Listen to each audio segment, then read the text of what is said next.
Le village de L'Îlet-sur-Mer compte plusieurs sites classés, dont son église. Mais son nom, le village le doit à ce rocher. On trouvait que sa forme rappelait celle d'une petite île, d'une îlette. Ici, l'architecture traditionnelle est à l'honneur. Les citoyens du village sont particulièrement fiers de leur jolie maison patrimoniale construite le long du fleuve. On compte plusieurs auberges parmi elles. Mais les touristes les plus fidèles à L'Îlet-sur-Mer ne font que les regarder, préférant plutôt trouver un peu de repos sur la grève.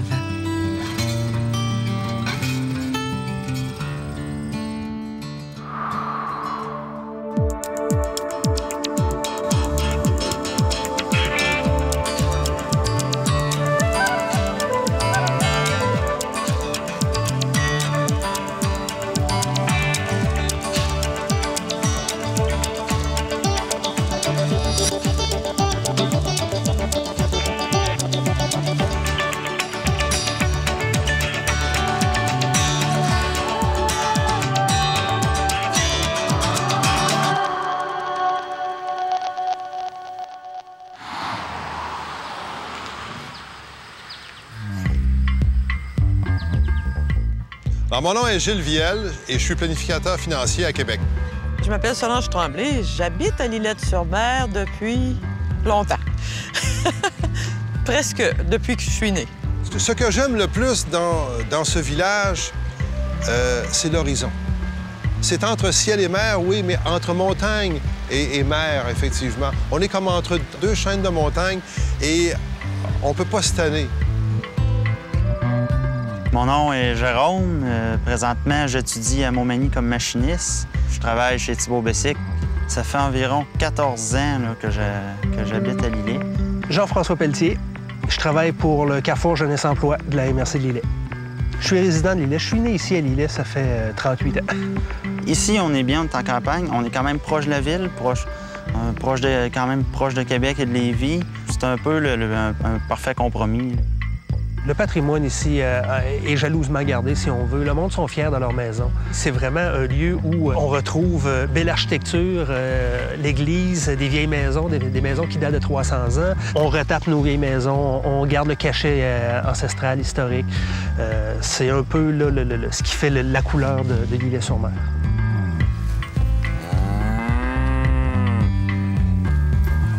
La région de Chaudière-Appalaches se situe entre monts et marais. Dotée de plusieurs paysages magistraux, ses frontières sont bordées par le fleuve Saint-Laurent au nord et par les Appalaches au sud. Les 3877 habitants de L'Îlet-sur-Mer ne sont, quant à eux, qu'à une trentaine de minutes de route de la région de Québec lorsqu'ils empruntent l'autoroute 20. Comme la plupart des villages de la région de la Côte-du-Sud, L'Îlet a vu ses premiers occupants arriver à la toute fin du 17e siècle, alors que 2 seigneuries ont été accordées à ce moment-là par Frontenac.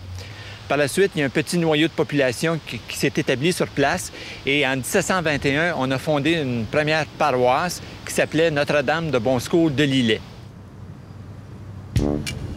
La forme du village est très simple. C'est un axe linéaire. En réalité, je le perçois comme une sorte de corridor à l'intérieur duquel on défile, avec de chaque côté un alignement de maisons. Le signal de départ de tout ça, c'est la place de l'église qui est située à l'extrémité ouest du village. La place de l'église est imposante. On a une église, une salle des habitants, un cimetière et un couvent ainsi qu'un presbytère. Une fois passé l'église, on pénètre à l'intérieur de ce couloir-là et on trouve de part et d'autre un alignement à peu près continu de maisons de différents styles, mais particulièrement des maisons du milieu du 19e siècle. Et quand on déambule à l'intérieur de ce corridor-là de L'Îlet, on se rend compte d'erreurs qui ont pu être faites dans les 20 ou 25 dernières années, comme l'implantation, par exemple, d'un commerce en plein milieu du village avec un grand espace de stationnement à l'avant, ou, par exemple, l'insertion d'une caisse populaire au tout début du tracé dont l'architecture ne s'intègre absolument pas avec le reste du paysage villageois. Malgré quelques atteintes à son paysage architectural, on peut considérer que L'Îlet demeure un beau village. Un beau village parce qu'il est assez représentatif de ces entités villageoises qu'on retrouve tout le long de la Côte-du-Sud. et notamment à cause de la densité de ses alignements architecturaux qui se trouvent de part et d'autre de son axe principal. Alignements architecturaux qui renferment une diversité architecturale très intéressante et des bâtiments très souvent avec un décor néoclassique dont l'ornementation est assez élaborée.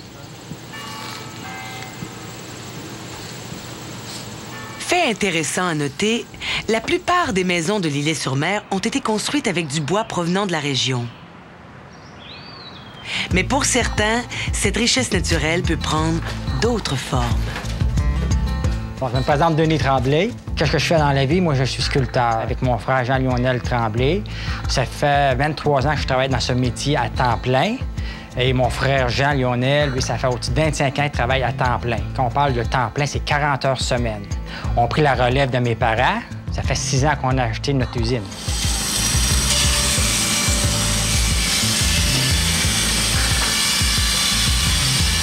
J'aime l'odeur de bois. L'odeur, ça sent bon. J'aime façonner le bois, j'aime le modifier, le travailler, faire toutes sortes de pièces, donner des formes. C'est ma passion.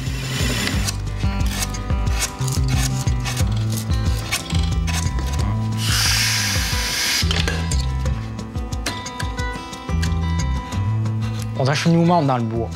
Puis je pense que je vais finir en gossant le bois.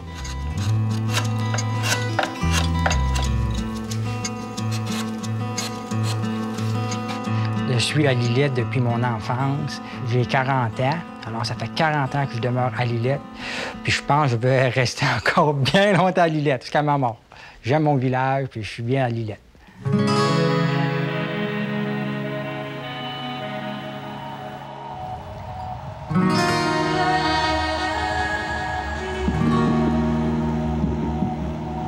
Mon grand-père Israël Manard, il naviguait sur les bateaux. Et, comme AB, il s'amusait à gosser des oiseaux. Parce que ces bateaux, il n'y avait pas grand-chose à faire dans le temps. Il fallait qu'il se trouvait une affaire pour divertir. Alors, il prenait son couteau de poche, puis il faisait des petits oiseaux. Il aimait le bois. Il aimait travailler le bois. Puis on dirait que c'était dans le sang. Il adorait ça, plus que Gizman qui a navigué ses bateaux. Puis là, il s'est ouvert une boutique à Lillette. Puis là, il a mis ça à vendre à Lillette, à sa boutique. Puis ça fonctionnait très bien. Puis ça a commencé comme ça. Cette sculpture, c'est mon grand-père qui l'a faite au couteau. Quand on parle de couteau, c'est couteau de poche. C'est pas des couteaux qu'on a à cette heure, des couteaux sculptés spécialement pour sculpter. C'est vraiment un couteau de poche, là, puis il gossait dans un morceau de bloc. Il s'amusait comme ça. Il gossait, puis il tournait, puis ouais, il faisait son oiseau. Puis c'est une de ces pièces qu'on a gardées. C'est une pièce unique. Il va être plus tard dans un musée. On va faire un musée ici, il va être dans un musée pour vous montrer c'est mes premières sculptures d'Israël Manard.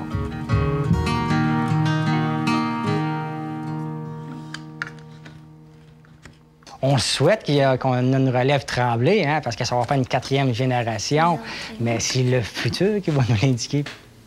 La fille de mon frère, elle revient de temps en temps, travailler 2 jours semaine, 3 jours semaine, puis apprendre à travailler le bois, à peinturer. Mais il y a son garçon aussi. Il n'y a pas rien que sa fille, il y a son garçon qui vient aussi travailler le bois, sculpter, tracer, voir s'il aime ça. Parce que s'il n'adore pas ça, ça ne donne rien de les intégrer dans un métier qu'ils n'aimeront pas. Il faut qu'ils aient ça dans le sang, sinon, s'ils ne l'ont pas, ils ne l'ont pas. C'est dur. Ça paraît facile, mais ça ne l'est pas. Ce sera possible que je reprenne la relève, mais je sais pas. On va voir dans le temps comme dans le temps.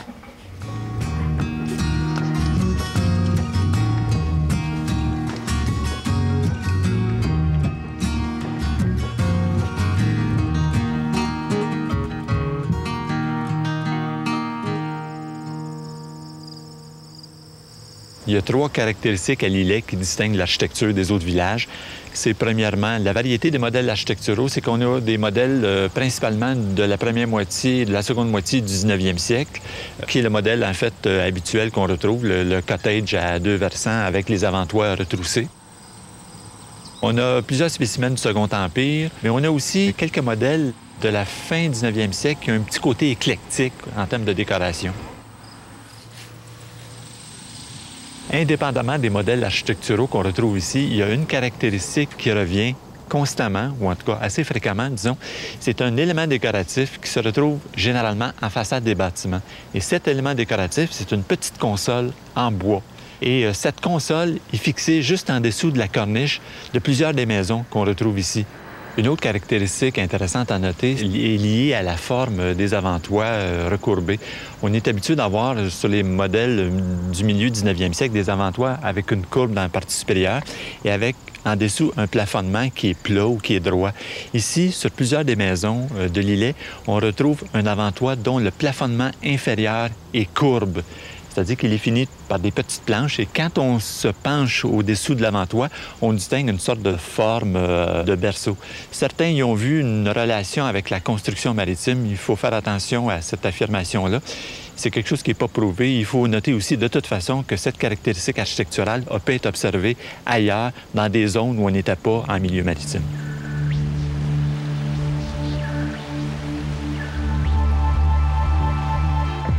On commence à avoir des gens de l'extérieur qui nous arrivent ici avec un portefeuille bien garni et qui achètent des propriétés en bordure du fleuve à grand prix. C'est sûr qu'il y a eu une flambée de prix, mais surtout les taxes pour les gens qui sont au bord du fleuve. Ça a monté un petit peu. Les gens qui résident en bordure du fleuve vont devoir faire face à des comptes de taxes dont ils ne pourront pas assumer la facture. Les pré-retraités ont de l'argent, donc ils cherchent une qualité de vie, une tranquillité, une quiétude, donc ils sont prêts à mettre le prix pour avoir vraiment ce qu'ils veulent avoir là, dans des milieux comme le nôtre. Bien, le fait que j'aie acheté cette propriété, je me suis comme, entre guillemets, condamné à l'entretenir, à m'en occuper. Alors, avec mes enfants, on a planté beaucoup d'arbres, on a réorganisé la maison. En général, les maisons sont très attrayantes, puis les gens sont fiers de leur maison et sont fiers du village. Une maison d'exception ici à l'îlet, c'est la Couillardière. On l'appelle ainsi à cause de son propriétaire. Omer Couillard était un menuisier, notamment. Il pratiquait aussi d'autres métiers manuels, qui est allé travailler à une exposition universelle à Chicago à la fin du 19e siècle. Et il a été sûrement frappé par l'architecture qu'il a trouvée là-bas, dans cette région-là. Et il faut se replacer dans le contexte de l'époque, fin 19e siècle. On parle notamment de Néo-Queenan. Alors, quand il est revenu s'installer ici à l'îlet, il s'est construit sa propre maison. Et sa maison, quand on l'examine comme il faut, on voit bien qu'elle a cette influence du Néo-Queenan par son plan irrégulier, ses matériaux, large utilisation du bardeau découpé et beaucoup de pignons avec des motifs de bois découpés. Quand, à la fin du 19e siècle, Omer Couillard fait construire sa maison, il a en tête pas seulement un concept architectural, mais il a aussi un concept paysager, c'est-à-dire qu'il réalise un aménagement important autour de sa maison. Que nous reste-t-il aujourd'hui de cet aménagement? Un puits, un gazebo, des arbres, une cour. Et la raison en est qu'une bonne partie de cet aménagement qui était à l'avant de la maison est disparu en 1938 lorsqu'il y a eu un redressement important du tracé de la route 132. Un autre bâtiment particulièrement intéressant au village, la maison Dion. Ouvrir la porte de cette demeure, c'est comme faire un saut dans l'histoire de l'Îlet-sur-Mer. André Pelletier vous ouvrira volontiers cette porte si vous venez y cogner. Elle fait partie de la longue lignée de la famille Dion de l'Îlet-sur-Mer, arrivée de France au 18e siècle. Elle vous montrera une multitude d'objets que la famille a conservés depuis leur venue au village. À travers eux, vous découvrirez un pan de notre histoire. Ce sont mes ancêtres, les Guyons, qui ont habité depuis 5 générations cette maison, sauf que les Guyons se sont transformés en Dion. Je dirais même plus, il y a comme un trop plein d'objets, parce qu'il y a justement les objets de 5 générations. Et nous les avons trouvés de la cave au grenier par hasard ou par besoin, encore une fois par nécessité, en disant, bon, il doit bien avoir quelque chose là. Parfois aussi par relation avec des voisins, des gens, des vieilles personnes qui disaient, ah, ton grand-père faisait ci, faisait ça. Alors on disait, ah, ça doit être là, on le trouvait. Alors voilà. Chaque pièce a une histoire. Et dans chaque pièce, les objets ont une histoire. Alors, on y va de lien en lien. Ici, on est dans la salle à dîner. C'était pourtant la chambre à coucher, parce qu'à côté de la cuisine, pour avoir chaud, on faisait la chambre à coucher. Quand il y avait trop d'enfants, on ouvrait une chambre au grenier. Donc, c'est la salle à dîner maintenant que toutes les chambres sont ouvertes. Et dans la salle à dîner, qu'est-ce qu'on faisait? On dînait. Et j'ai 3 générations de chaises ici, mais j'ai une chose qui est unique, c'est le plat à soupe. Ça, c'était le bol à soupe. Mais voilà, on mangeait aussi le mets principal et le dessert. Et parfois, si le dessert était un pudding, bon, on le mangeait comme ça. Si c'était une galette ou une tarte, on retournait le plat et on mangeait.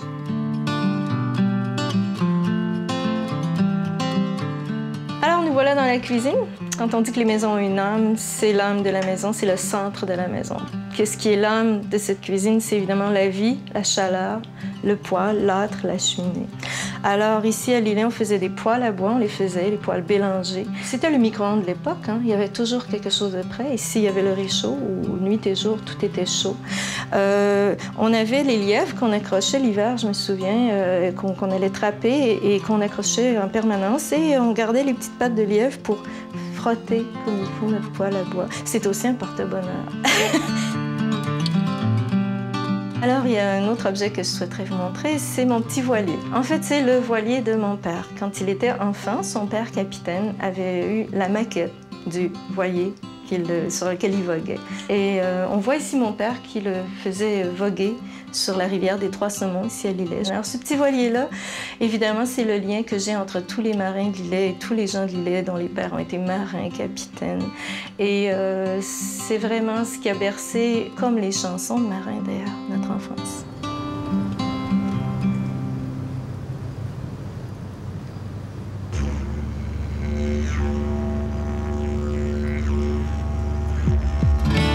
Mon nom, c'est Gilles Saint-Pierre. Je travaille dans une industrie d'électricité. Puis ma grande passion, c'est la chasse à l'oie blanche. J'ai commencé à chasser avec mon père à l'âge de 8 ans. Je le suivais, on allait à la chasse sur les berges.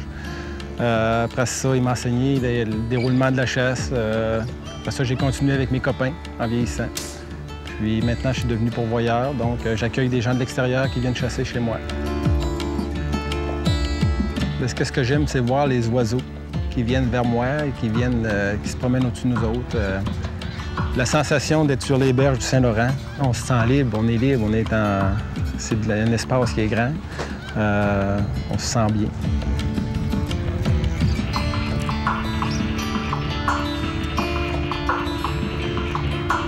Je me lève à 4h30 le matin.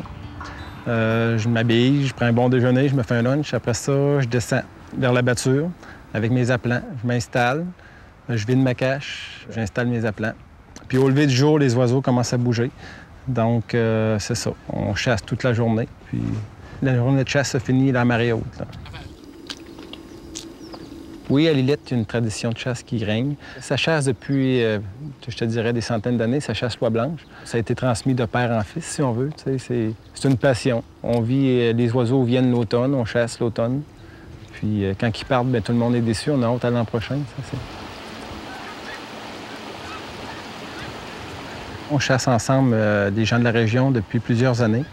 Donc, on a du plaisir à chasser ensemble, on s'agace. Il y a tout le temps un certain défi pour en tuer plus que l'autre. Ça fait qu'on a beaucoup de plaisir à chasser en groupe. C'est très intéressant, ça. C'est rare les journées de l'année où on ne rencontre pas nos chums et qu'on ne parle pas de la chasse qui s'en vient pour l'an prochain. On a tout le temps hâte à l'année qui s'en vient.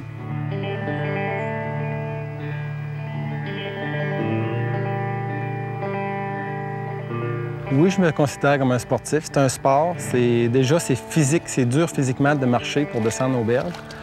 Puis tirer, ça fait partie d'un sport. On tire sur les oiseaux, mais en dehors de la chasse, il y a beaucoup de tir qui se fait, de la pratique. Donc, ça devient un sport. On s'amuse avec ça. C'est un sport d'amusement. Je ne crois pas que ça soit barbare, la chasse, parce que les gens qui tuent les oiseaux en général pour les jeter, c'est de la nourriture quand même. Ils s'alimentent avec ça. Donc, les gens qui voient ça comme une barbarie, bien, c'est sûr que dans certains cas, ça peut paraître cruel, mais c'est pas pire de tuer une oie en plein vol que de tuer un bœuf à l'abattoir. C'est quelque chose qui se ressemble.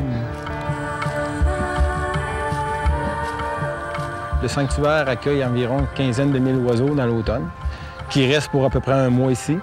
La rivière qui est située devant moi ici, on n'a pas le droit de la dépasser, d'aller dans le refuge de l'autre côté. C'est la limite du territoire des chasseurs. On arrête à la rivière. On n'a même pas le droit de récupérer un oiseau qui est abattu, qui est tombé au refuge. On n'a pas le droit de le récupérer.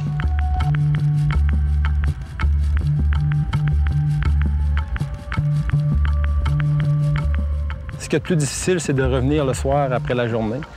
Souvent, on a beaucoup d'oiseaux, des fois, on n'en a pas, mais tu reviens, la journée finie, bon, c'est d'attendre au lendemain pour y retourner. C'est ce que les chasseurs, en général, trouvent dur, c'est d'attendre la nuit pour y retourner le lendemain. Les passionnés, c'est ça. On a hâte au lendemain pour y retourner.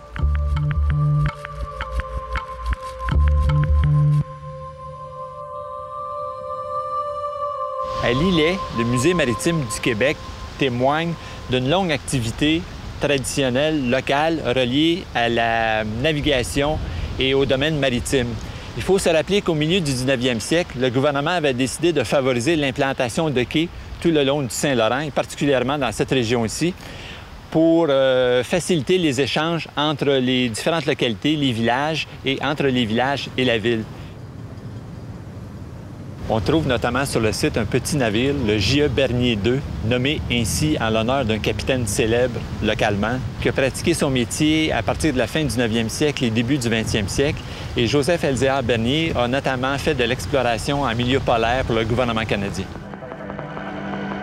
On retrouve aussi sur le site 2 autres navires, le brise-glace Ernest Lapointe, ainsi qu'un navire expérimental, l'Hydroptère 400, qui avait été donné par la Défense nationale du Canada.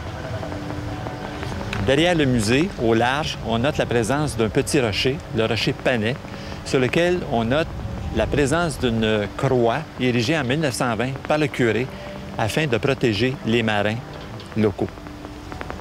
Un autre élément qui souligne le caractère maritime des lieux, c'est la présence d'une petite chapelle construite en 1834 le long de la rue principale. C'est une petite chapelle en bois. Et lors de son centenaire, c'est-à-dire en 1934, cette chapelle a été dédiée à la mémoire des marins, d'où une appellation populaire ici, la chapelle des marins.